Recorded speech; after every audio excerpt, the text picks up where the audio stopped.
Hey guys, welcome back to Rossoneri TV. I'm Gio and I'm here with Adamo to do the pre-match hangout ahead of Palermo against AC Milan at the Renzo Barbera Stadium. Of course, very important match for both of these teams. AC Milan looking to continue their streak, which they started against Cagliari there 2 weeks ago, 3-1 win, which was not really convincing, but in the end they did the job.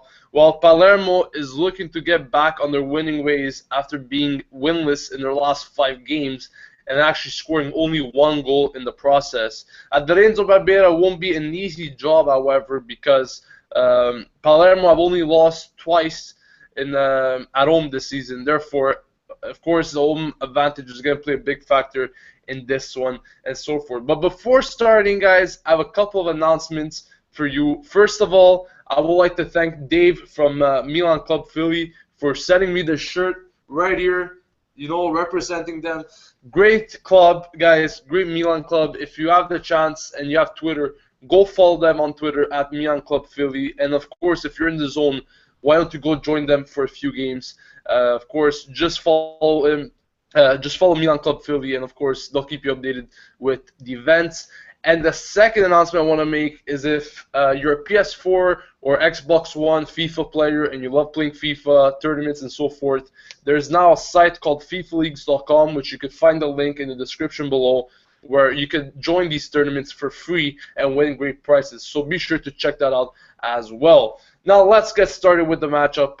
Adamo, first of all, let's hear your thoughts on this upcoming matchup here between Palermo and AC Milan. What do you make of this game? Should be interesting, mainly because Palermo really want to get back into their kind of stride. Dybala, he's kind of died off a bit, but overall the whole team hasn't really been performing as we saw at the beginning of the season. We all know Milan. Milan's a typical team that all these teams like to face at these kind of moments because we usually make it easy for them. So hopefully that's not the case today, and hopefully Milan actually give Palermo a challenge. It's kind of sounds weird saying, but hopefully we can take it to them and get the 3 points because they are much, much needed. Yeah, of course, and it's been mentioned several times. This is where Inzaghi and the team want to really start winning the games because it's been mentioned many times about the 10-match season that will start with this game. 10 performances with the last and final hope of making the Europa League at the very least, maybe end in the 5th position, maybe end in the 6th position, but wins are a must. No more dropping points, no more ties or even. What Milan simply need is wins, wins, and wins, nothing less. And of course, there's 10 games to go, so still 30 points up for grabs there for Milan to do wonders in this final stretch of the season. But without further ado, let's take a look at the starting lineups. Let's start off with Milan because, of course, this lineup is actually very, very similar to the one that I mentioned in the match preview, if not the same. Diego Lopez starting in net, Abate on the right, Paleta Mexes as the center backs, Antonelli on the left. Midfield composed of Van Ginkel on the right, De Jong in the middle, Bonaventura on the left, and up front, Cerci on the right, Destro in the middle, and Menez on the left. Now, many people down are actually saying that this is probably one of the best lineups Milan could possibly set up to play in any given matches, especially at this point in the season. What do you make of that? Do you think this team is good enough to win this match, especially since De Jong is there in the middle to give that very good presence, especially as a defensive midfielder? Well, it's definitely a winnable match, and as you said, it is arguably one of Milan's best starting lineups. I'm kind of upset that Suso isn't starting because there was all this hype that he was going to start after he scored 2 goals in that friendly match. And, everybody was convinced that he was actually going to start for a game finally in this poor Milan side. And it seems that he's not starting. But hopefully, maybe Inzaghi changes his mind at the last minute or he subs him in kind of earlier on in the first half, maybe the second half. But I think the best news that we have heard as Milan fans is that Muntari is being frozen out of the squad. He will not be playing pretty much anymore at all. His agent said that he doesn't see him in the plans of Milan anymore, and Milan are completely okay with that. So I think that's the best news that Milan could possibly ever hear. Really make sure that we can see a midfield, at least give Van Ginkel some time. Although he's only a loanee, Still, it's better to play players like him, even some of our youth players, maybe from the Primavera. But we do need every single win possible, so we have to play our best lineup every single week. Yeah, well said there. Starting off with Muntari, I think his situation is a bit embarrassing on this part, as I mentioned yesterday in match preview. I mean, yeah, you haven't done well for Milan this season. You actually created more damage than good for the team. But to freeze yourself out of the team while you're still under contract is kind of stupid in my opinion. I'm pretty sure all kinds of Milanistas are very happy with this decision nonetheless, but it's just stupid from looking at it from a team kind of view, like a team player kind of view, and definitely it's not something you want to see. But I mean, if that happened to a good player, I would definitely be pissed. But Muntari, I guess I just can't care any more.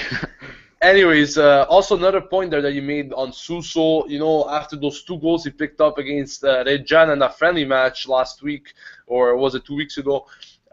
You know, you definitely thought that he would have maybe got a starting position in this team. He could show that he's full of potential, this player, and when given the chance, he could definitely do great. He's on the starting lineup today. However, I think Inzaghi should consider him as one of the main priorities as far as substitutions go.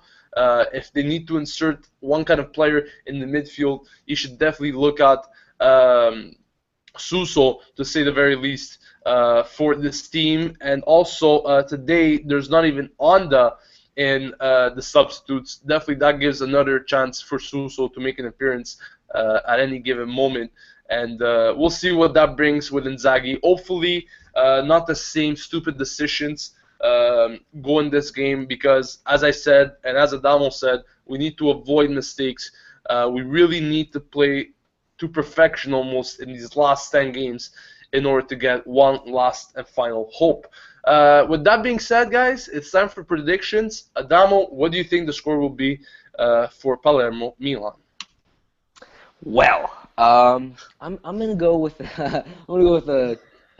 another 3-1 win for Milan. I can't see a player like Dybala or Vasquez scoring. Trying to get the hopes for Palermo fans, and then hopefully being shut down by Milan. But we all know Milan is very, very inconsistent.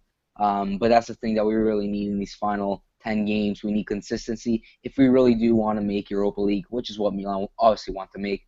So yeah, I'm gonna go 3-1 to Milan. Perfect. I'm going to go with 2-1 for Milan for various reasons. First of all, as I mentioned before, Palermo have been finding it very difficult in recent times to score goals. As I said, 1 goal in their past 5 games.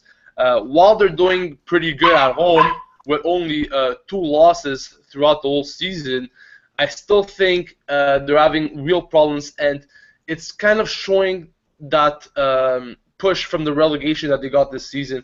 You could just see that they're still not a fully contending Serie A team in all resorts, really. But what I mean by that is that Palermo still need a bit of time to hopefully keep their players in the future and build off that. So really, I see Milan getting 2 goals, as I said, 2-1 win for Milan. But they need to avoid mistakes, and most importantly, as the title mentions, Destro and Cerci need goals, not only for the team, but also to boost their self-confidence, because what you need at this point in the season is really that confidence to push harder and harder each time, or else you just won't get the goals and the results you deserve. So hopefully they create more chances, hopefully they get the goals, hopefully the ball goes in the net, and also you need a bit of luck to get some results. So hopefully all that goes well for Milan today as they face Palermo in just a few minutes at the Renzo Barbera. Don't forget to subscribe to Rossoneri TV, as we will obviously have match review discussion afterwards, and more videos to come in the future, of course. Everything you need to stay updated with AC Milan, we've got here on Rossoneri TV. So don't forget to subscribe. We'll see you after the match. This has been Gio and Adamo signing off Rossoneri TV. And as usual, Forza Milan.